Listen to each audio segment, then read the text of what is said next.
Lego is for kids, and South Park is not. By using my massive brain, I realized that this means Lego won't ever make a set based on the show, and that is very sad. So over the next 5 days, I am going to design my own Lego South Park set that incorporates some of the most iconic parts of the show, because it is pretty clear there won't ever be a real one. Let's start with the question. What is the most memorable location in South Park? The bus stop is pretty iconic, and so is Cartman's living room, but I think of all places, the most famous has got to be the school. It's been there from the start, and has stayed pretty much the same over the years. I think that is what the set should be based on. I only have 5 days to make this, so it makes sense to make a quick prototype in the computer to get the right dimensions before I actually start building. The scale was largely decided by how big the window frames had to be. I could have used a brick built alternative to make them smaller, but I ended up using 4 window frames to get the right look. This means that the final set will be 64 studs in width and 26 bricks tall. That's pretty big, so I will definitely need to order a lot of pieces. I will need a lot of yellow bricks and also a few purple slopes for the roof.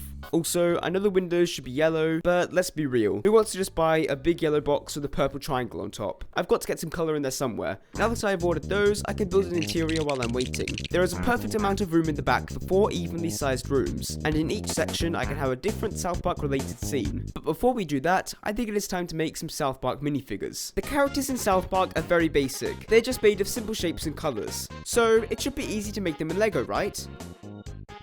Right? It turns out that lots of Lego parts don't come in the right colours for this, so certain parts have to be custom made. Here is Cartman, Kyle, Stan, and Kenny. The hats for all of them were painted to be the right colours, and it surprisingly looks okay. It is pretty cool to see them lined up in a row like at the bus stop, but one of my favourite characters is missing. Here is my extremely scuffed chef figure. Yes, I know there is an actual chef hat piece, but I didn't want to make a whole new order just to get one, so this is what I'm going with. Now that we have the figures for the set, we can get back to the interior. There are 4 equally sized rooms, so it would make sense to build a different iconic scene in each. I decided on Cartman's living room, the cafeteria, a chamber to torture ginger kids, and a South Park logo. You know, the basics. I built up the walls and then I could get to the decorations. For Cartman's living room, I built a sofa, light pole, and table, as well as adding the front door. The cafeteria just needed a table and a place for Chef to serve food. I printed out some posters to put in the scene, and also this picture for Cartman's house. The torture chamber and logo were a bit more complicated. For the chamber, I decided to put a cage over a large fire, and then I could put a ginger kid into the cage. Just ignore the fact that he's already met his demise. Finally, I built some letters and put them into the wall, and then the 4 sections were done. Now, all I have to do is build the rest of the school.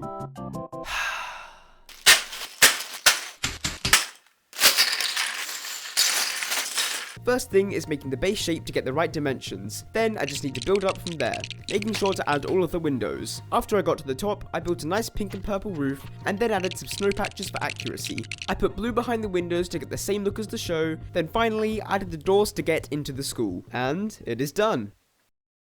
This is the 71397 South Park Elementary. It comes with 5 figures and has a full interior. Recreate your favorite moments from the iconic show, like Eric Cartman being an anti-Semite, or even burning the damned ginger kids. Buy today for the low price of $6.12, and you can own this recreation of the iconic locations of South Park.